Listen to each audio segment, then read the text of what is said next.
Hello, my name is Brendan Bogolin, and I'm an architecture student at CMU. Thank you for checking out this video. Today, I'll be reflecting on a book called On Weathering by Mohsen Mostafavi, and will also reference Eisenman's discussion of project versus practice. I'd like to begin this video broadly and then dive into some concepts. We make buildings. These buildings can be designed by copying other buildings, making minor tweaks here and there. This is what Eisenman would consider practice. Or, these buildings can be the product of visionary philosophical ideas that are attached to what Eisenman would consider project. Le Corbusier was on the project side of the spectrum. He had visionary ideas that sought to rethink everything about architecture. So he wants to put these ideas into play. So he designs and builds his perfect minimalist white buildings and photographs them upon completion. The images of these clean, logical buildings allowed people to visualize the application of his radical modernist ideas. These buildings had no response to site, ecology, or local history. If we look at the history of Villa Savoye, we see the architect's true intention. A picture-perfect building that exemplifies his ideas. However, once left to the elements, the roof was always leaking, there was no downspout or sills, so the perfect white walls got stained and eroded. The walls, which were meant to be concrete, but due to the budget, ended up being stucco and brick. The cracking was inevitable. Le Corbusier didn't think about weathering. He ignored all the functional improvements made by practice architects over prior centuries. His buildings will be remembered for their great intellectual value, but not as a model of good architecture. The world is not as simple as modernists would have liked it to be. It is full of complex processes that stand in opposition to these perfect intellectual ideas. After the building is completed and the photographs are taken, the building has a life cycle. It has occupants, humans, but also plants and animals. It is affected by natural processes, rain, oxidation, erosion, and rot. Weathering is inevitable.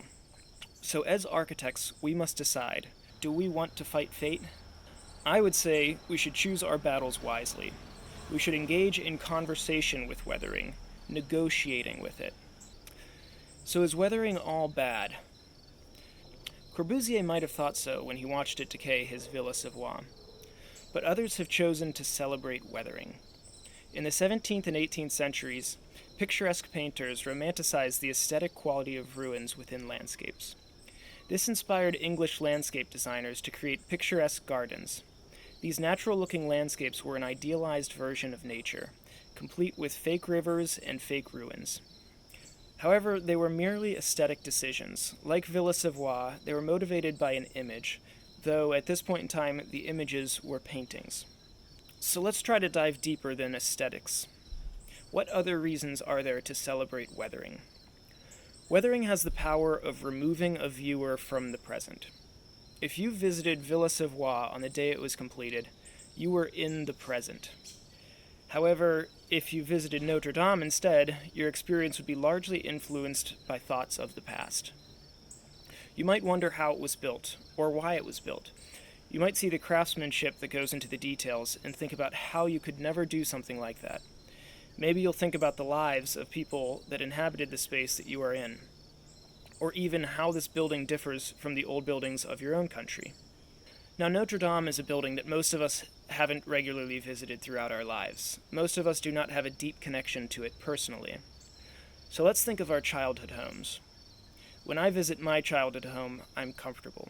It's familiar. Every mark on the walls brings back memories of things that happened there. Maybe it isn't the cleanest, but it doesn't matter because it's our mess. If you took a picture of it, it surely wouldn't look as perfect as Villa Savoye, but Villa Savoye could never be as comfortable to me as my childhood home. Another value that weathering brings to architecture is the connection to place. First, it brings a connection to the urban fabric. Put simply, when buildings are first built, they tend to stick out like a sore thumb. The brick looks flat, the concrete so pristine. They make all the surrounding buildings look dirty. However, over time, weathering allows these buildings to have something in common with each other. Since they're in the same climate and location, they are affected by the same elements. This helps contribute to a sense of place. This is in direct contrast to the intention of Le Corbusier's international buildings. Second, weathering connects the architecture to the ecological fabric. In the book, they used Eero Saarinen's John Deere headquarters as an example. This building used Corten to fit within its natural surroundings. It displays a certain harmony with nature.